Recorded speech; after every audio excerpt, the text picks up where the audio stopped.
How you doing? So I was watching the 30 for 30. Bill Walton, the luckiest guy in the world. I have a lot of memories of Bill Walton, and I'm gonna say it like this: he's one of my 10 greatest centers ever. He would have been higher had he stayed healthy. His college career is on par with Kareem Abdul-Jabbar and Pistol Pete Maravich. There's a handful of guys I'd say had were some of the greatest, truly great college basketball players. He was an incredible talent. And you know the funny thing, watching Walton highlights and you go back, it's a eerie similar to Nikola Djokovic. No, he's not the outside shooter and the versat like that.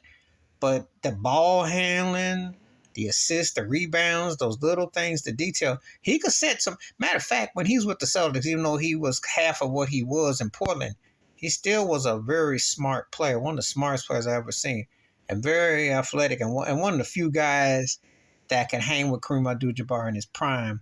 He just got hurt in Portland, and and of course, his college career was more dominant, but this guy was something else. Of course, he kind of, believe it or not, Bill Walton got kind of whiteballed by the powers that be because he said some stuff on TV. He wasn't one of those cats. Some people may bring it on the ganja. You take your pick.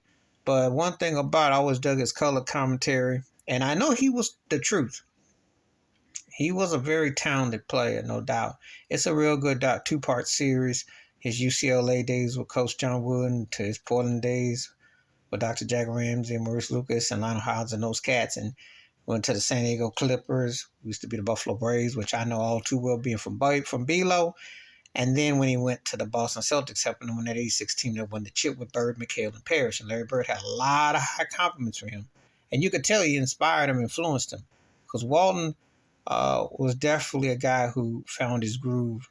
So it's a worth checking out on a guy that doesn't always get his due. Some people don't think he belongs as one of the 75 greatest, but they're not disputing his Hall of Fame because they're taking consideration your college and your pro career. But he had a good pro career. He just got hurt when he was in his peak in his prime because I believe if he don't get hurt in the late 70s, they may have repeated. Portland had a real strong team. And remember that series against Julius Erving, and Dr. J made that incredible dunk over him, but then Portland came back and won 4 straight. So, he was something else in his prime. He just didn't stay healthy enough. But Bill Walton was one of those cats that was a freak of nature.